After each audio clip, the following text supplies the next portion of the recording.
Aussi applaudi que Guillaume. Un petit moment. Non. Merci. Je ne vais pas savoir ça, c'est parce que les dernières marches ont un certain silence. Et parce que la musique est tellement belle de Cannes, on voulait Oui. On va dire.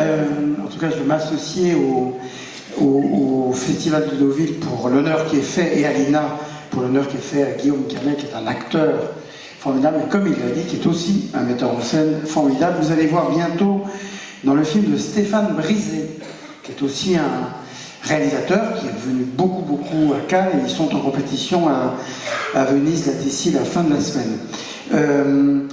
Donc, comment vous appelez ça, l'heure canoise, non Oui, c'est l'heure de la croisette. L'heure de la croisette. Donc, troisième moment de l'heure de la croisette après le film de hier soir, le deuxième film de Thomas Caillet, après le film de Aki Kaurismäki, et avant demain, le film fort, beau et très définitif de Jonathan Glazer, qui s'appelle La zone d'intérêt, tiré du livre de Martin Amis, qui était aussi en compétition à Cannes, qui est reparti avec le Grand Prix.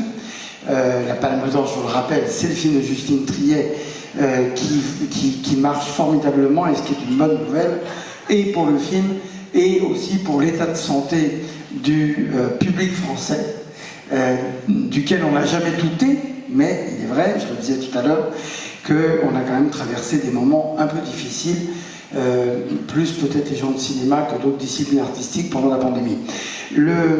Marco Bellocchio est l'un des grands géants du cinéma mondial, du cinéma italien bien sûr, du cinéma mondial. Il est né en 1939, il a 84 ans, il ne les fait pas vraiment, et parce que c'est une sorte de jeune homme, et plus le temps passe, et plus il fait des films. Le cinéma est un art où souvent les metteurs en scène jusqu'au bout.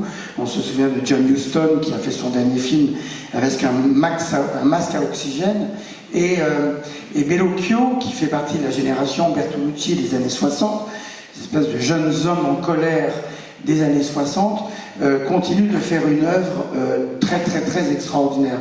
Vous vous souvenez du Traître, vous vous souvenez de Buongiorno Notte, et peut-être que vous avez vu sur Arte l'année dernière un film, une série, mais c'est un long film qu'on a montré à Cannes qui s'appelle Extérieure Nuit, sur Aldo Moro. Et vous allez voir bientôt, le 19 octobre, l'extraordinaire film de Martin Scorsese, les tueurs de la Lune, enfin je sais pas, il n'y aura pas de titre français. Et Scorsese, comme Bellocchio, à l'âge qu'ils ont, 80 pour l'un, 84 pour l'autre, retournent visiter l'histoire de leur pays, comme s'ils se devaient à l'histoire de leur pays. Et Bellocchio visite l'histoire de la mafia, l'histoire des années de plomb, l'histoire de la question de la religion que vous allez voir dans ce film-là. Comme si c'était, il a fait un film qui s'appelle Marx peut attendre, il y a 2 ans, qui est un documentaire sur son frère. Il était frère jumeau, d'un jumeau qui est mort. Et il devait aussi ce film à son frère, qui voulait faire du cinéma, qui n'en a pas fait, qui par désespoir s'est tué. Et son frère, devenu grand cinéaste, en faisant un documentaire sur lui, a fait de lui un homme de cinéma. Et ce film que vous allez voir est un film qui pose un certain nombre de questions à la société italienne, et parce que précisément c'est un grand film, bien au-delà de la seule Italie. Marco Bellocchio, je disais tout à l'heure que Aki Kaurismäki était un cinéaste à qui les jurys adoraient remettre des prix. Bellocchio, c'est le contraire. Il a eu assez peu de prix.